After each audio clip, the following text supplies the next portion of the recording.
I'm Devil's Food Cake, and this is Lemon Tart. And as you can see, she's all in black because after today's episode of Lip Service, she has had to admit that she's wrong, that it's a great show, and that she actually secretly really loves it. More than she loves the real L Word, which is a lot. No! I think you'll find this is because I'm in mourning for the state of British television, and I'm just, I'm feeling quite sad. I do not. Okay. She does. Do you know what? I'm not even joking. We were watching it, and there was a part which I didn't even like because Tess, whatever, she's trying to grade on me. Tess says something, or she starts crying or something, and Lemon Tart went, oh. Okay. 2 seconds. Genuine emotion. You've been feeding me I a wrote lot it of down. wine. A lot of wine. A lot of what? Yeah. This glass was full when I gave it to her, and I haven't topped it up. So, a lot of wine. My ass. Anyway, as we will see, there were many things wrong with this video, and we'll go into that now. So let's begin with Frankie. Why don't you start? Devil's Food Cake. Listen. This is the one thing that her and I actually agree on, and openly, because she secretly agrees with me on everything. But Frankie is so annoying. Okay. Listen, you 12-year-old fucking child, get it through your head. Your ex-girlfriend, whom you dumped cruelly, and then, didn't even bother to tell her until you were in New York 3 weeks later. I mean, I just can't even. But, she doesn't want you anymore. She's happy with someone else. And you keep fucking trying to worm your way into her life, and you keep trying to make your presence known and discredit her relationship with somebody else that she really likes, that she really gets along with, that is, good for her. And continually, Frankie acts like a child, doesn't bother to take responsibility for the fact that she brought home a thief, doesn't bother to even try to make reparations for her friends, her best friend's girlfriend. Okay, so you don't like Frankie, we get it. Can you imagine that she's the one who has to calm me down? Fuck's sake. Wow. No, I agree. I don't like Frankie, totally annoying. but I have to say it's more to do with the writing. I just feel like Frankie's too simplistic. I don't feel anger because I don't like the way it's written, so I just don't really feel any emotion when it comes to Frank and Shane. Frank and Shane! Like, for example, this episode when she goes, I've got things to see and people to do, and it's like, dear God, and then also when they're doing what's he called? Slime bag? What's he called? Jay. When Jay, let me have my moment. Sorry, I'm sorry. When Jay is doing ketamine with that intern in the loo, Frankie's like, oh, that's not coke, that's ketamine. Yeah, because of course Frankie would know all about drugs because that's her crazy character. To be fair, I don't do anything, and even I know that if it's cocaine and you put it in your gums, your mouth will go numb. But they would. What I mean is, they would have to. They have taught me that in plot high for school. her. They would have to have that plot for her, wouldn't they? It's just so cliched. But you don't understand. Anyway. She's really angsty. She has a lot of feelings. I think we need to recognize that Frankie just has a lot of feelings, and most of them... Hang on, what kind of school did you go to where they taught you that? Most of them are the feelings of a 12-year-old boy. It was health class. I went to, we just had to learn about drugs, and one of the classes, each of the, groups in the health class had to take home a drug. Mine was LSD, and do a report, bring it into the class, and give it to the rest of the class. And somebody said that about cocaine, and I just know that. I can't help it. Okay. I'm smart. Okay. So are we moving on to Tess? Yes. Tess... I just found for Tess. She actually felt for her. Sorry, go on. No, okay. Basically, yeah, I mean, there was a moment of sympathy, but it was literally 1 second of the entire show. Generally, I find Tess's plot too simplistic. I think, it's just so unfortunate that we have to have a really cliche plot that maybe you might have had on bloody Brookside in the 90s if they'd gone further with that kissing plot, that's about a girl falling for a girl who's actually into a woman who can't come out. It's again like lip service is sort of stuck a decade ago, and they're not just doing enough stories about normal relationships. It's all too dramatic, and it's all too cliched, and it's about issues that maybe lesbians, okay, a lot of lesbians do have those issues, but it's not, I feel like that's been covered by other media before in other ways, and it's not the most interesting story to do. I actually thought that Tessa's storyline, maybe not Tessa's storyline so much, but definitely Lou's storyline, was kind of interesting because, and I've considered this, I think I've written an article or something about this before, about celebrities coming out and how it's not okay to force celebrities out because they're, very different considerations. That it's their career, it's their if I forced someone to come out to their boss, that would be unacceptable. And the fact is that celebrities are kind of the slaves of the masses in a way, obviously not in general, but in a way. And so by outing them to the world, you're kind of you're affecting their ability to work and to be popular. Can I just say that Sue Kate was concentrating so hard just then, she just logged into her iPad. That's dedication. Anyway, I'm joking. That was unnecessary. I'm joking. I love you anyway. Okay, so right.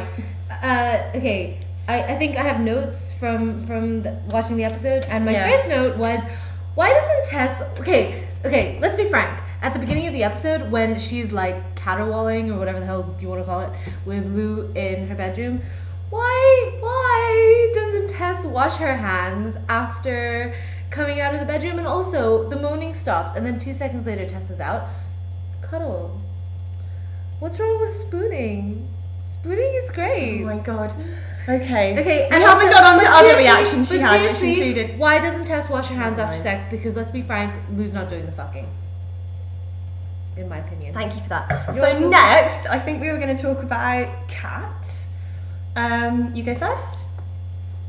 I love Kat. I love her so much. I just think she's great, and I don't think I've rooted this hard for a couple since Bet and Tina. But I really like her and Sam together, and I really like that there was a conflict at the beginning, and it was a really normal conflict. You can ask Lemon Tart. I was actually screaming at the television saying, "Stop fucking talking about Frankie," because hello, look at what's in front of you. And I actually just think that Kat is a really nice character, and she's really there are lots of issues that I think are going to come into play. We've already seen I think this episode laid the groundwork for homophobia in the workplace, and actually I wanted to get onto that. Okay, well you can talk about that in general, but there are lots of things that I think are going to come into play. I think that my favorite part was definitely when Kat went to D.S. Murray's office, and it was lovely. It was great. I'm a sap. I'm a big soppy You're sap. So soppy. That's okay. Okay, that's okay. And then when they were walking down the street and Frankie saw them holding hands, like, fuck you, Frankie. Take that. Okay, sorry. Okay. Kat, actually this episode, the one thing I just found her again really whiny. And I really liked it when D.S. Murray shouted at her, because I was like, thank you. I can't do that because obviously this is a fictional show, but you hardly suspend your disbelief at all because it's so badly written. But yes, okay, it's a fictional show, so I couldn't do that. But thank you, D.S. Murray, the fictional character, for doing that. She's so annoying. Anyway, also, I didn't like the bit with her boss at work on the homophobia, because obviously it's very important to highlight homophobia. But I felt like this whole episode was about highlighting issues like when Tess sees that old school friend in the mail room, and I think she was called Janet. Janet's like, do you have a boyfriend? And then, she doesn't really know how to react when Tess says, oh, actually I'm gay. She's like, oh, what do you call that? I thought she was okay. No, but I just felt like all these issues, this was the issues episode, and everything was shoehorned in a bit too much, and I felt like, well, this is kind of what I was saying again before, I just felt like you know, why do we have to deal with issues again? Why do we have to, like, hasn't that been done before? Let's deal a little bit more on sort of character, less extreme stuff. Anyway, yeah, that's what I thought. So, we've got a little bit of time left, and actually, I still think we should go through loves and hates of the episode, because I think, okay, to be briefly. fair, I think Lemon Tart is hilarious when she talks about about what she hated about the episode. But I do disagree. I do think that the homophobia in the workplace, I don't think that plot has been developed very far. The plot line hasn't been developed very far in this episode, but I do think it'll come into play later. And you know, we've still got 3 episodes to go. Oh, talking about the plot line. Really annoyingly, so apparently Frankenchain has like this Mad Men plot. For anyone who hasn't been watching Mad Men, you need to watch it. Just watch Mad Men instead of this. Or The Good Wife. No, watch this. It's no, good. Definitely watch Mad Men. Anyway, Don on Mad Men has this secret past, and it's like the kind of the thing that strings the whole show together is like this head of this advertising agency, this sort of American dream. He's actually got this sort of secret, you know, poor past and family history and stuff.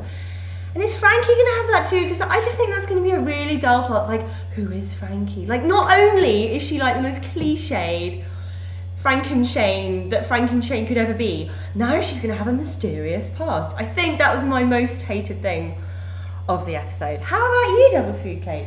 I hated Frankie in general. I mean, okay, fine, whatever. I felt bad for her. I unlike Lemon Tart, I actually really like the show, and so I think I find myself getting more and more drawn in. That's my one. I was just pointing out you've had some.